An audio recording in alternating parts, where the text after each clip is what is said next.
Family man season 3 काफ़ी ज़्यादा season 1 और सीज़न 2 से कनेक्ट करती है। और क्या-क्या कनेक्शन है और कहाँ-कहाँ से ये कनेक्ट करती है, इसी के बारे में बात करेंगे क्योंकि छोटे-छोटे डिटेल जो तुमने मिस कर दी हो क्योंकि उसे काफ़ी फ़ास्ट फॉरवर्ड वे में दिखा दिया गया है और काफ़ी ज़्यादा उस पे फ़ोकस नहीं किया गया है, जबकि वो स्टोरी का काफ़ी बड़ा पार्ट होने वाला है।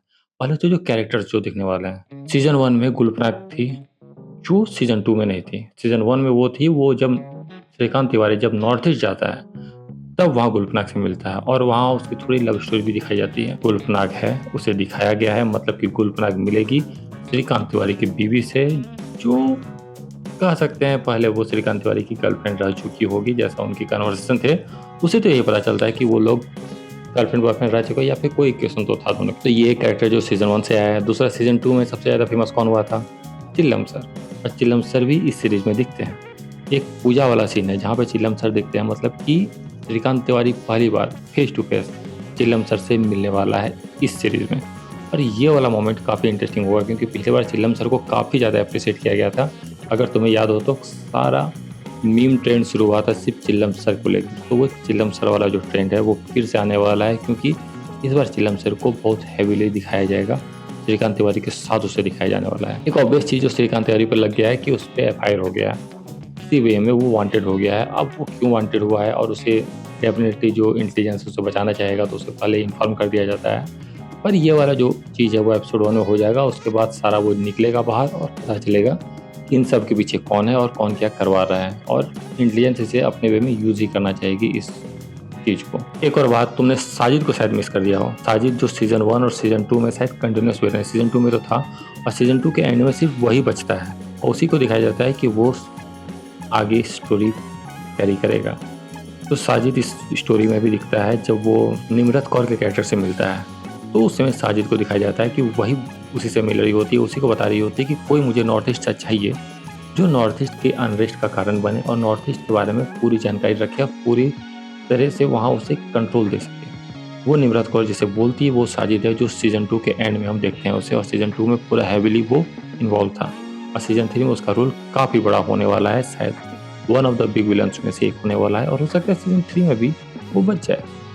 इस फ़िल्म में एक और जो विलन की एंट्री हुई है वो है जयदीप अहलावत, जो न्यू एंट्री है निम्रत कौर के साथ। निम्रत कौर का कैरेक्टर मुझे लगता है पूरे सीज़न बाहर ही रहेगा, विदेश में ही रहेगा। हो सकता है सीज़न 4 के लिए बिल्डअप हो जाए।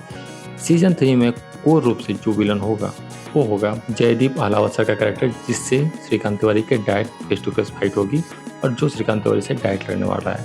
श्रीकांत तिवारी का कैरेक्टर पहले जाएगा साउथ, क्योंकि वो पहले वहाँ चिलम सर से मिलेगा और वहाँ कोई पूजा वूजा होगा जिसको वो पार्ट बनेगा, एंड देन वो नॉर्थ ईस्ट आएगा और सारा कुछ वो अपने फैमिली के साथ आएगा क्योंकि उसकी फैमिली भी डेंजर में है।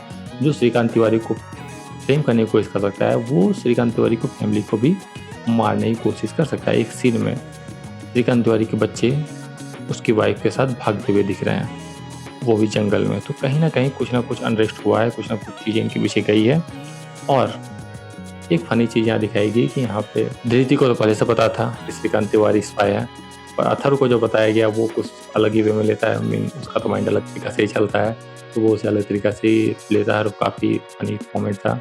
और हाँ, जेके जो पूरे टाइम श्रीकांत तिवारी के साथ रहने वाला है, इनकी सच में फटने वाली है, जो श्रीकांत तिवारी बोलता भी है कि इस बार सच में फट रही है।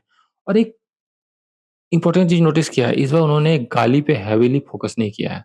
वो अपने टोन को थोड़ा-सा चेंज किए हैं। उन्होंने गाली को एज़ ए कोर डायलॉग नहीं रखा है, जो वो थोड़ा क्रिएटिव वे में गए हैं कि वो नहीं चाह रहे हैं कि श्रीकांत तिवारी का फैमिली मैन सीज़न 3 में वो गालियों पे ही फ़ोकस करे। हो सकता है सीरीज़ में गाली हो, पर ट्रेलर में उसे नहीं दिखाया है। ट्रेलर हेवीली गालियों पे फ़ोकस नहीं करता है। सीज़न 2 के भी जो ट्रेलर था उसमें गालियाँ थी, पर सीज़न 3 में गालियों को हटा के बात की गई है और हो सकता है सीज़न 3 में हमें गालियाँ कम देखने को मिलें। ये उनकी क्रिएटिव चॉइस है क्योंकि कई बार बोलते हैं ना कि फैमिली मैन ऐसे शो जो हैं, वो इसलिए पॉपुलर हुए हैं क्योंकि उसमें गालियाँ थी। पर वो राजन डीके इस चीज़ को हटाने की कोशिश कर रहे हैं कि वो बोल रहे हैं कि ना, बिना गालियों के भी हम इस सीरीज़ को बेहतरीन बना सकते हैं, एक्साइटिंग बना सकते हैं, और ये उन्होंने किया है। बहुत फैन को ये पसंद नहीं आएगा प्रोबेबली, पर हो सकता है गालियाँ पूरी तरीके से हटाई नहीं गई हो, पर गालियाँ कम ज़रूर की गई है। जोया का भी कैरेक्टर इसमें दिखने वाला है और अजीत का कैरेक्टर भी इसमें दिखने वाला है, जो टकला था, वो भी इस सीरीज़ में दिखने वाले हैं। और मतलब सीज़न 1, सीज़न 2 के जो सारे जो कैरेक्टर हैं, वो इसमें दिखने वाले हैं। ऐसा है कि आप सीज़न 1 और सीज़न 2 देख लो सीज़न 3 से पहले क्योंकि काफ़ी ज़्यादा कनेक्शन बिल्ड होने वाला है, काफ़ी सारे कैरेक्टर को शायद आप भूल चुके होंगे। मैं भी भूल चुका हूँ, तो एक ब्रीफ वे में उसके बारे में बात कर लिया जाएगा किसी एपिसोड में, किसी यूट्यूब वीडियो में एपिसोड बोल रहा हूँ।